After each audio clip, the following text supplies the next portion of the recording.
Hello. Hey, besties. It's your boy, Mix Mercury, the Astro Himbo, also known as my real name, Winter Taylor. And today we are talking about the fourth house for approximately 30 to 45 minutes because I do have to go to work at 1. So I actually don't think about the fourth house very often just because I don't have any planets there. I don't have any nodes there. I don't have a lot of fortune. Like, I have nothing in my fourth house. That doesn't mean that it's not an important house. In fact, the ruler of my fourth house is my chart ruler, Mercury. So it is a relevant house to me. But this was an interesting challenge suggested by Bitter Sherry Astro on Twitter, a longtime mutual of mine. And I was like, okay, so what I want to do then is talk a little bit about the fourth house, what it stands for, what it means, what that house is about. And then I want to pull cards and see what my cards say that we need to know or really consider or focus on in terms of the fourth house. Just to see. Maybe it'll be cool, maybe it won't, but sometimes tarot helps me narrow down what it is that I need to actually talk about. So, without further ado, let's get into it. But first, let me see what y'all are saying in the chat about your fourth house. I'll start with myself, Gemini rising. So, Virgo is the sign on my fourth house. And then I don't know how to say your name. I'm going to call you AB, but let me know in the chat if there's a particular way to pronounce your name in case I need to say something again. But you have Capricorn in the fourth house, which means you are Libra rising. Welcome, welcome. Moon in the fourth house in Virgo. So I have a fellow Gemini rising. Good to see you, Frankincense. Welcome back. And then Sherry, who is responsible for our topic today, has Venus and Saturn in Sagittarius in the fourth house. So Virgo rising. Very fun, very fun. All right. So for anybody else who joins the chat, feel free to comment your fourth house and sign. So first thing we're going to do, talk about the fourth house as it pertains to the whole chart. The fourth house is considered an angular house. So there are 3 types of houses in traditional astrology: angular, succedent, and cadent. So the angular houses are the first, fourth, seventh, and 10th house. All of these are very like fundamental houses to the self, to the life experiences that we might have, and kind of our main focus since it's all in relationship to the first house.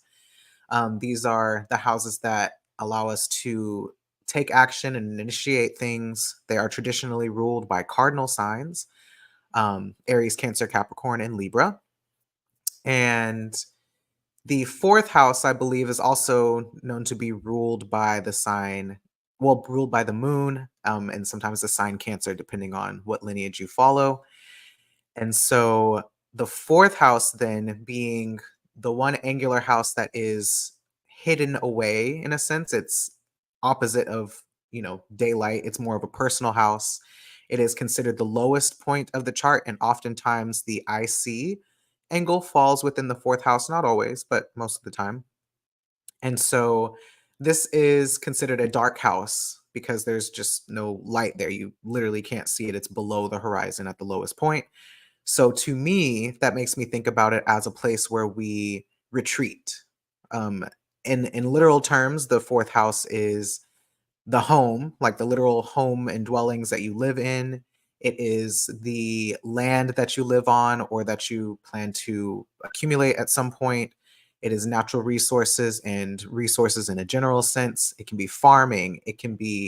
Um, it can be farming. It can be like the large purchases that you own that you have in your home, like um, vehicles, boats, RVs, like things like that.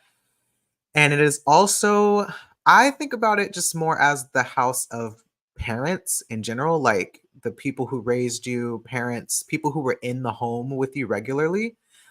Some lineages I've heard think of the fourth house as the mother. Some of them think of it as the father. I've learned it as the father, but I've heard a lot of Vedic astrologers reference it as the mother. So I think it could be either. So I just say parents in general.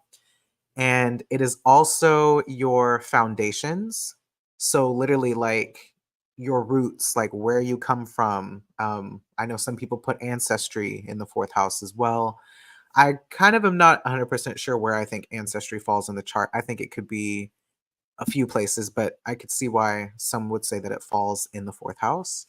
But yeah, your roots, your like where you come from, the foundations that make you who you are, and then also the place where you eventually lay down your own roots and everything that you do in life kind of grows from this part of your life. So I'll use myself as a personal example, as I do.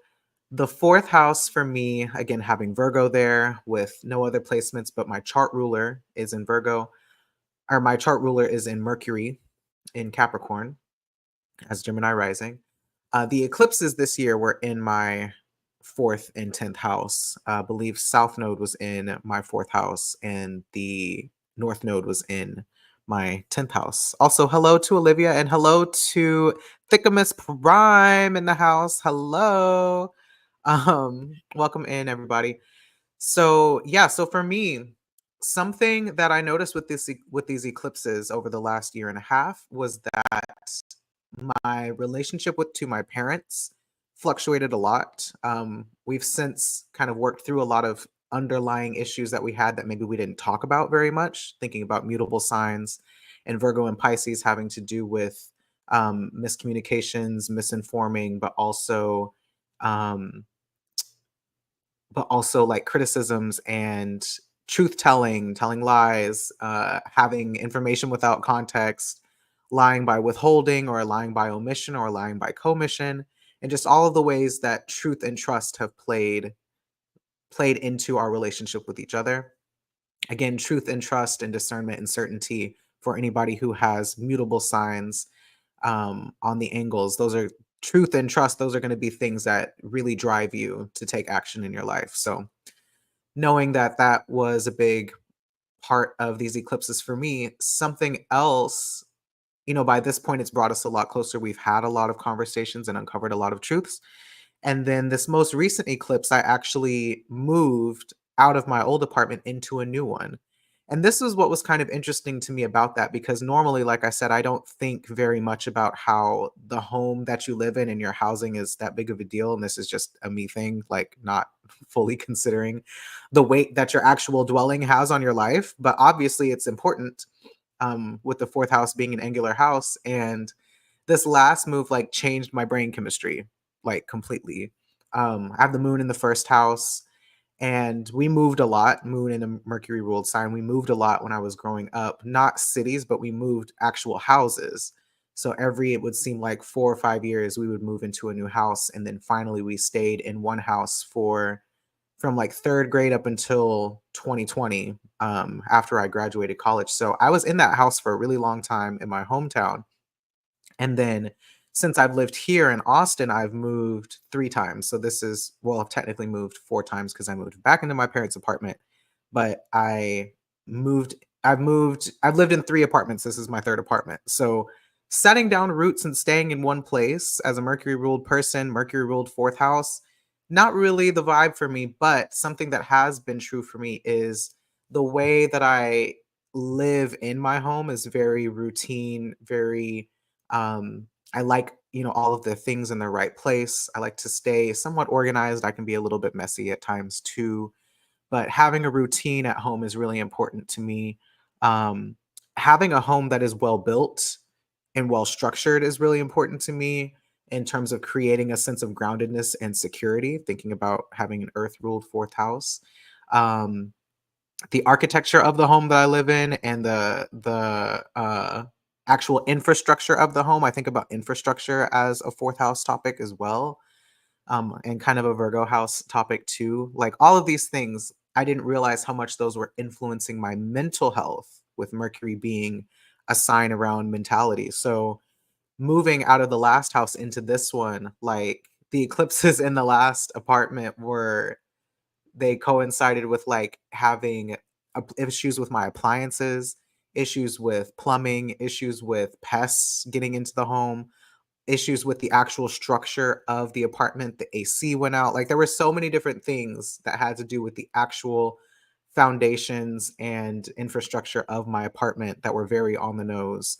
And then, not really being able to get help in time, sometimes dealing with those things was a big part of it too. So, um, the home that I lived in, and maybe this is true for you people as well, thinking about your fourth house and if you have planets there or not, if you feel like your home actually represents who you are to some extent, or if it reflects who you are and how you see yourself.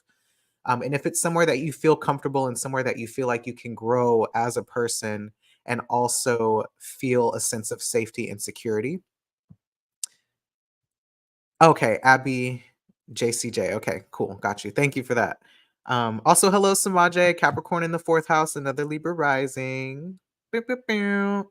Okay. There was another thing I saw about the fourth house, which I heard this said a few different ways, but for whatever reason, this one stood out to me the most. And so, the fourth house, this is based on the astrohouse.com. The fourth house in astrology is ruled by Cancer and speaks to our emotional makeup, childhood experiences, upbringing, and relationship with our caregivers, especially our mother. The sign and planets in this house shed light on our emotional foundations and how we give and expect to receive affection. It also reveals the things that we do to feel emotionally secure, as well as the unconscious mechanisms triggered whenever we deal with experiences that make us feel threatened or insecure. So that's really interesting to me. I've never heard the fourth house be spoken about that way. Um, but it is interesting to consider, from the perspective of the moon. I believe joy is in the fourth house and your emotional foundations. Again, it being a place where, like I said, we retreat to, or that is not in the spotlight, that's kind of hidden away from the public eye. And so it being more of our internal emotional landscape and workings. And maybe says something about how you deal with your emotions. So I always thought, that was just me having Mercury in Capricorn, Earth, Mercury ruled sign, Earth, Mercury ruled moon, that dealing with my emotions and feelings was a little bit more, I don't know, sometimes logistical or rational or maybe black and white. I never thought that about myself. But I think that's interesting and something that I'll have to reflect on. But I see a question here. Oh, also, Abby, um, Virgo rising. So I'm going based off of whole sign houses. So if you use Placidus, where sometimes you have multiple signs in one house, that's a. I don't use Placidus. I just feel like it's complicated.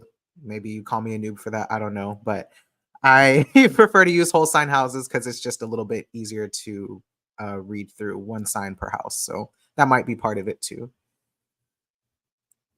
Samaje says, how do you feel about fourth house being mother instead of father in the context of your own parents? Yeah, so like I said before you hopped on, Samaje, I usually have thought of the fourth house as father too.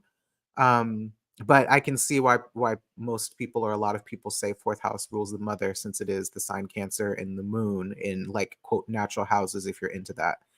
Um, for me personally, I mean, my mom's most dominant planet in her chart is Jupiter in Virgo. So I think that's kind of interesting. If I were to consider the fourth house as the mother instead, my dad doesn't have any Virgo placements and he doesn't have very strong Mercury either. So my mom does kind of fit fourth house Virgo for me, and the way that she was the more dominant person in the house as far as the parent who was in charge or who wore the pants, so to speak. So, um, on the one hand, well, and then actually to your point, if the 10th house then is father, my dad has Jupiter in Pisces, has a stellium, actually, Jupiter in Pisces. So for me, it's kind of literal to have father be 10th house, mother be um, fourth house. But at the same time, I could also switch it in the sense that a lot of Virgo transits for me have been related to stuff with my dad. And 10th house transits tend to be related to my mom, but I guess it could be both. Maybe it's interchangeable. I don't know. So, as far as like how I relate to the home and um, structure and organization and routine and things like that, like, yeah, it is kind of more like my mom, but also like my dad. So I don't know. You say that you also feel both of your parents are Cancer as fuck, but you think your mom is more Capricorn.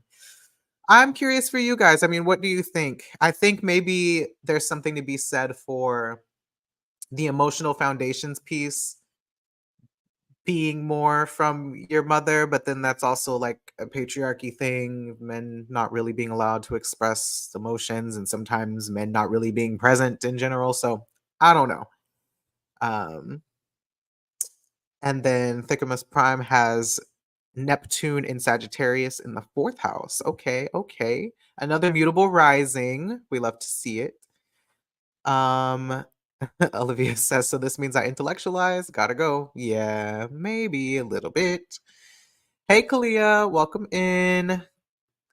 Kalia has Sidereal Virgo rising as well with fourth house Sag, and Jupiter is in the fifth house. Plus, I'm 27, so it's my perfection year for the fourth house. Yes, 27 is a fourth house perfection year. So the fourth house for you being activated, and then the sign that rules the fourth house is your Lord of the Year. Um, so yeah, let me double check my astrotherapy guidebook and see if there was anything else. Hey Jim, that I wrote about the fourth house that I haven't already mentioned. And sorry, y'all, I am talking fast today because trying to get all of the information out before I have to go to work. So yeah, fourth house as somewhere that we retreat to.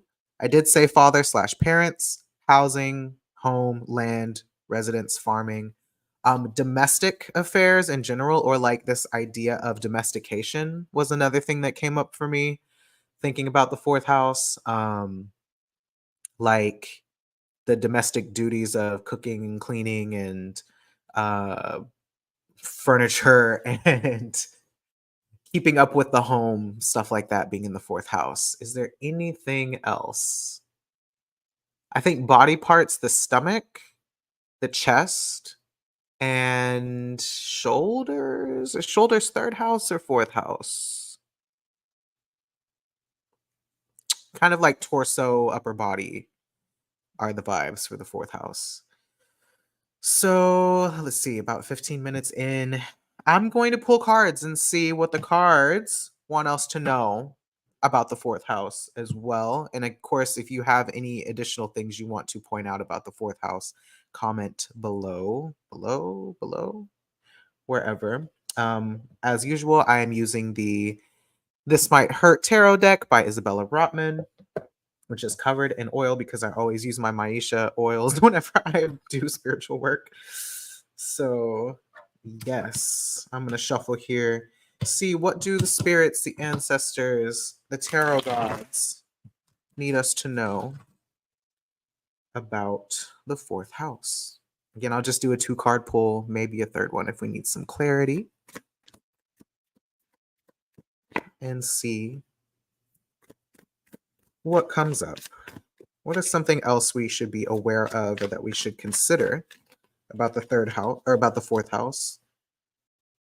How should we think about the fourth house and our relationship to it?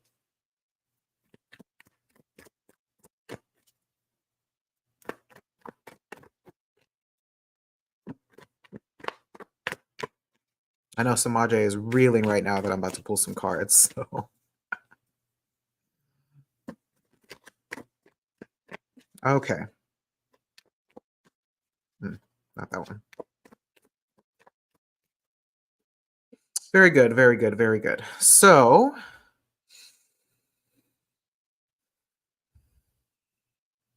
it was a very shallow split. I wonder what that's about. So we are pulling 5 of Swords. 5 of Swords is our card on the top, and on the bottom, Temperance. Right? Come on. Temperance. Come on, focus. Temperance. So 5 of Swords as the kind of solution, the remedy, the thing that we're actually talking about. Temperance as the context that we are interpreting the 5 of Swords. So I'm hold both of these together. First thing that stands out to me is that they are the same color. So I always think that's interesting to see 2 cards have the same color scheme going on, literally from the red jackets to the bluish green yellowish backgrounds, and yeah, just the general overall color scheme being kind of similar. So I guess the context. Do I want to read context first or do I want to read the advice solution object first?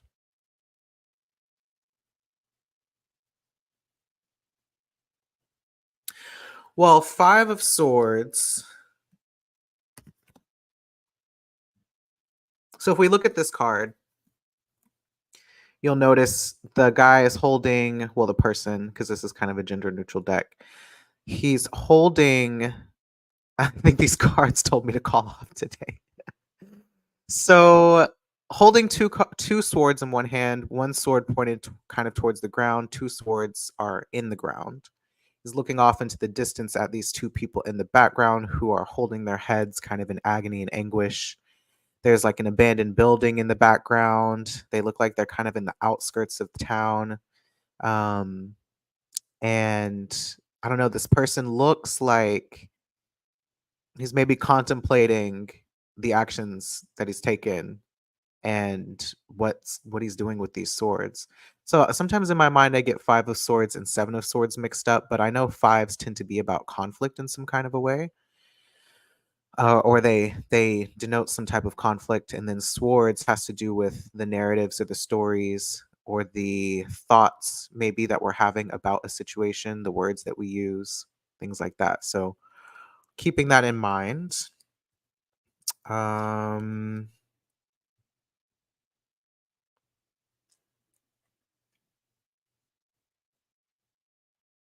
yeah, something about conflict, maybe mental conflicts.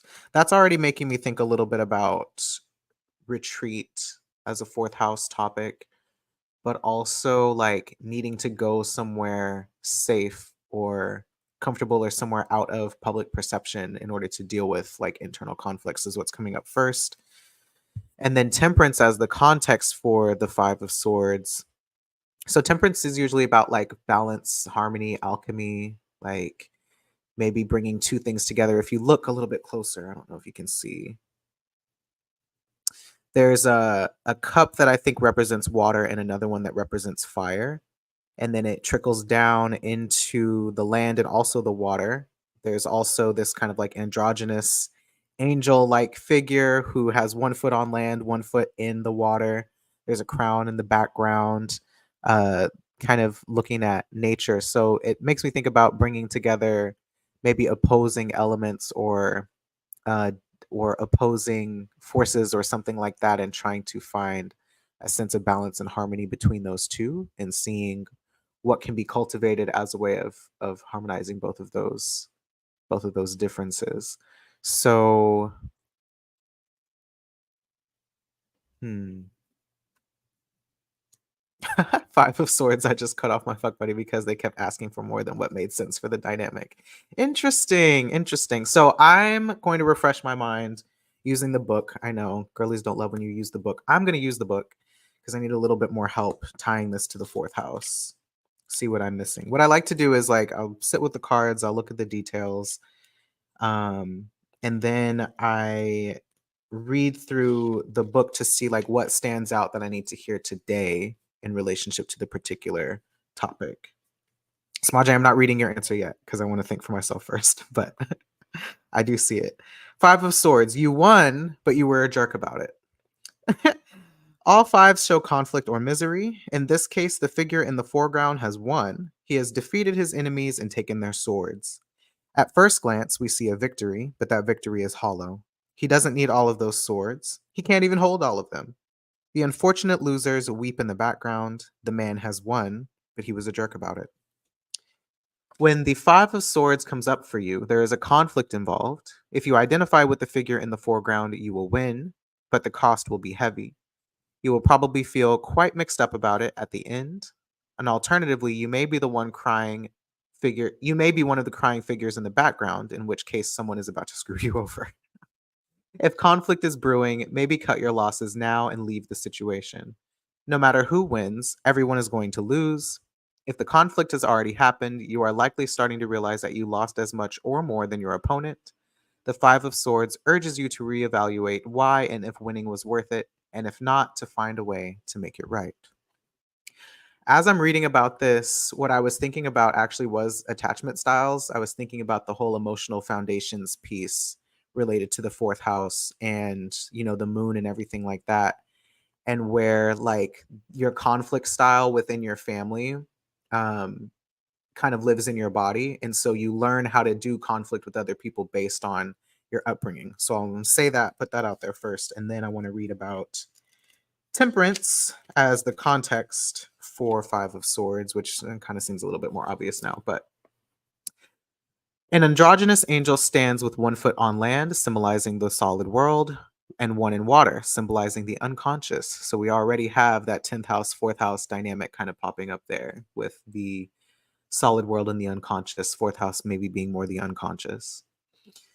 The Temperance card in the This Might Hurt Tarot borrows imagery. I'll hold the card up too while I read. Borrows imagery from the builders of the Adiutum deck and depicts the angel combining fire and water.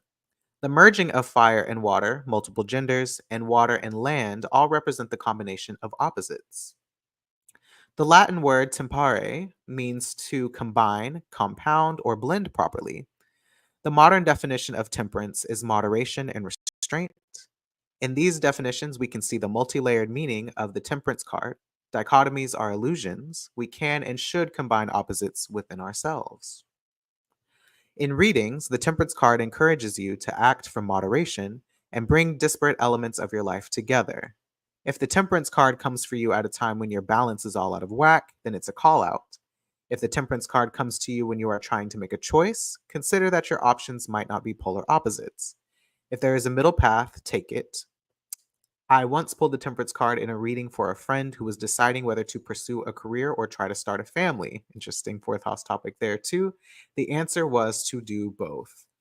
So, okay. So, what's coming up for me is that I need to use myself as an example for this because I see how this relates to my fourth house. I'll try to translate it to a larger sense.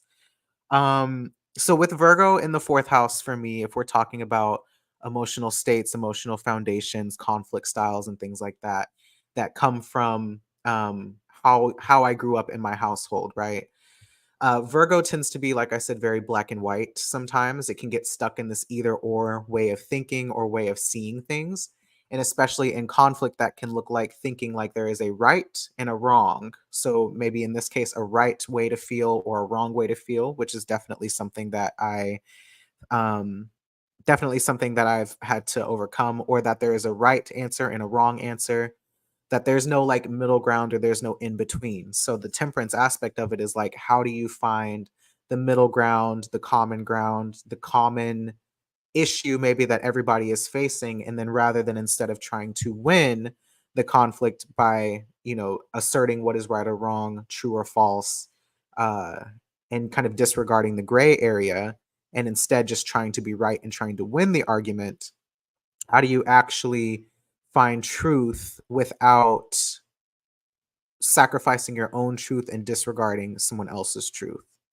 So the fourth house then as Virgo for me, like actually learning, well, one, actually like surveying my own internal landscape and trying to figure out what is true for me, can lead me in a direction to want to understand why we're at conflict by understanding the truth of the other people in the house. Now, for me, that's a little bit complicated because I was an only child.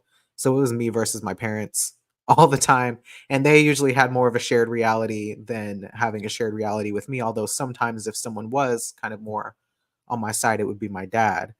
Uh, Other than when we've gotten older, then sometimes it's actually been my mom. So I wonder how Five of Swords, like in the context of temperance, like trying to blend, trying to see things from all angles, um, trying to use the mind, maybe the intellect, to objectify the issue at hand.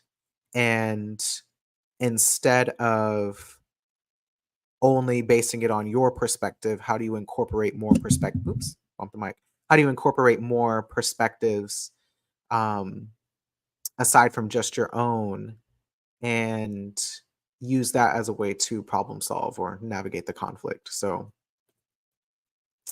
that feels a little bit fuzzy and incomplete. So I'm going to come back to that. I want to read y'all's comments real quick and see what y'all are saying about these cards too.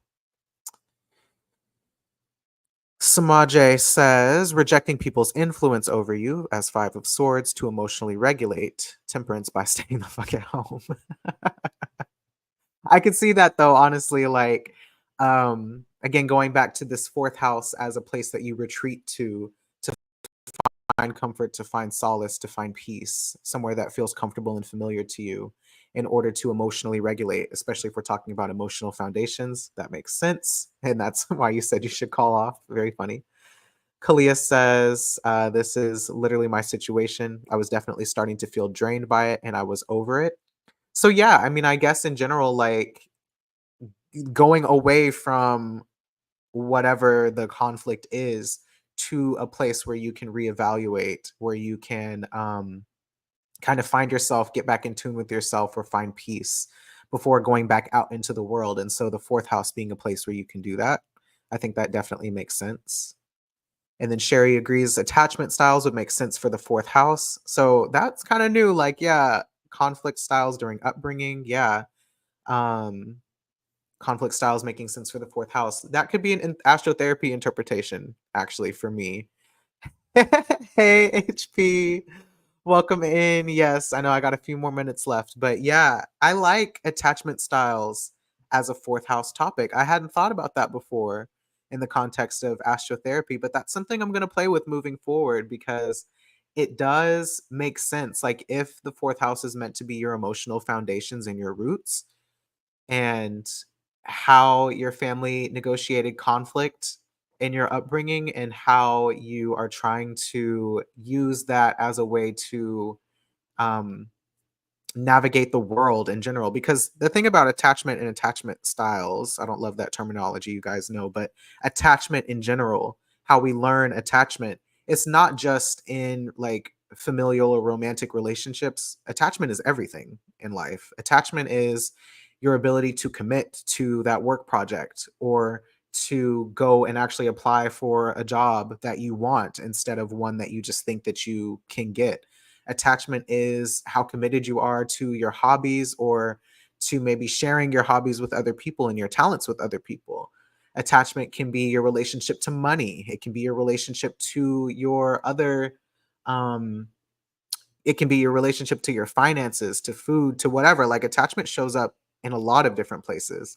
And it's not just anxious and avoidant, right? It is your temperament overall. And if you tend to be more high strung versus if you tend to need to isolate in times of crisis or times of stress. So if the structure, the foundation, the mundane routine and all of those things of your home, your actual house and immediate family members influences all of that, then yeah, like I could see where especially how you deal with conflict and how you find peace or regulation or whatever it is something to think about with the fourth house. So thank you for that.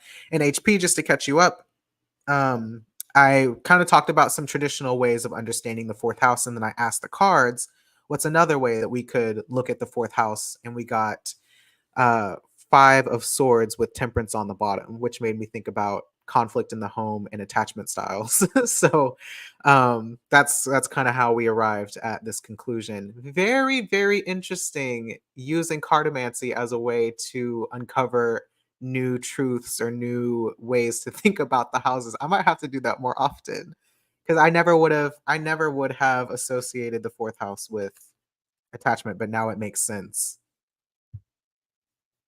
Fun. Okay, let me see what y'all are saying. Whoops. HP says, wow, came in at the right time. Fourth house with attachment styles. I'm gonna have to watch this all the way back. Yes, please do. I have just looked at where your moon and Venus are for attachment styles. Same here. Moon, Venus, and Mars are usually what I look at for attachment as well. So thank you, Sherry, for sparking my next rabbit hole deep dive.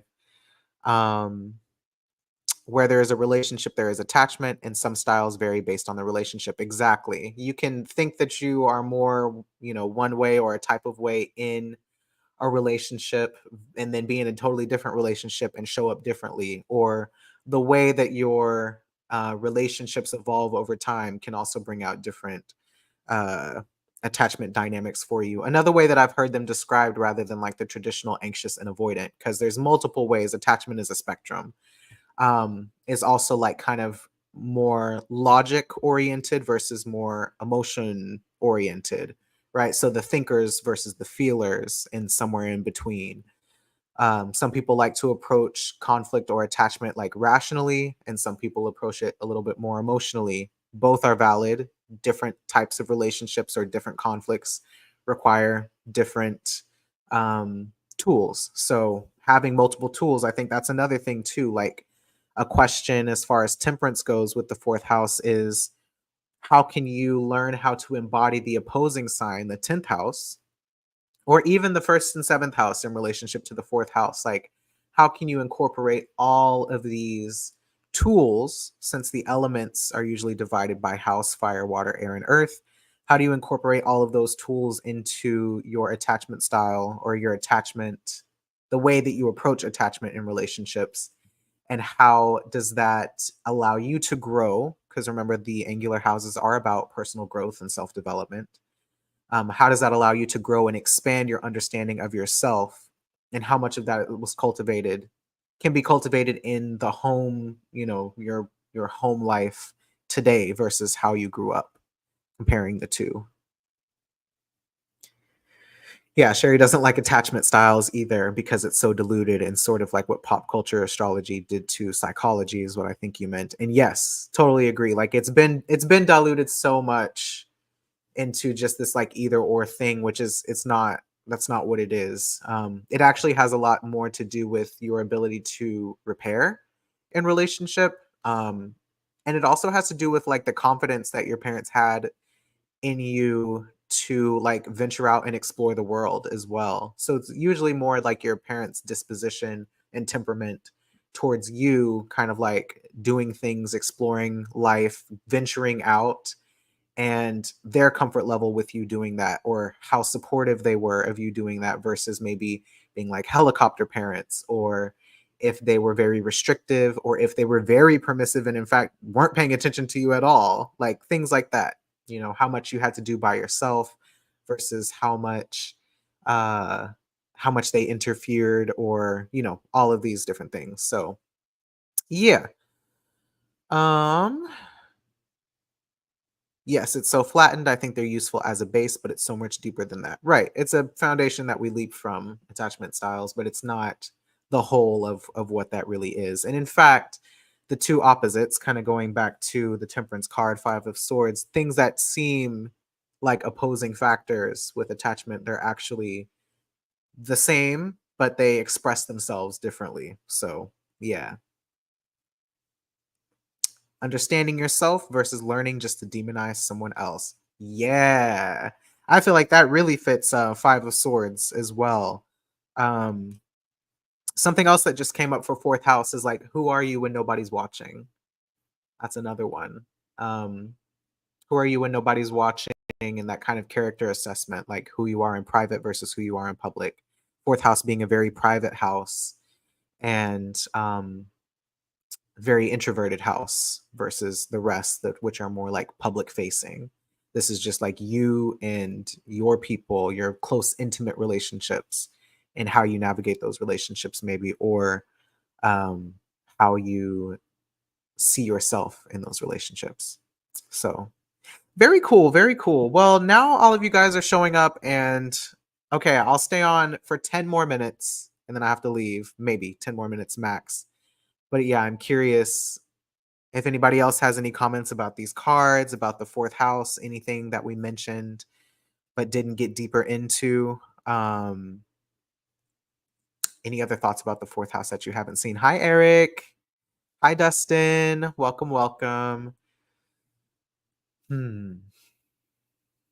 Because yeah, this was good. The fourth house is not a house that I think about very often, so that was cool to kind of unpack and to get deeper into based on some tarot. What do you guys think? Do y'all want more content like this? because I can get very like tunnel vision in my thought. Oh, also to mention the ruler of the sign. Oh, thank you, Dustin.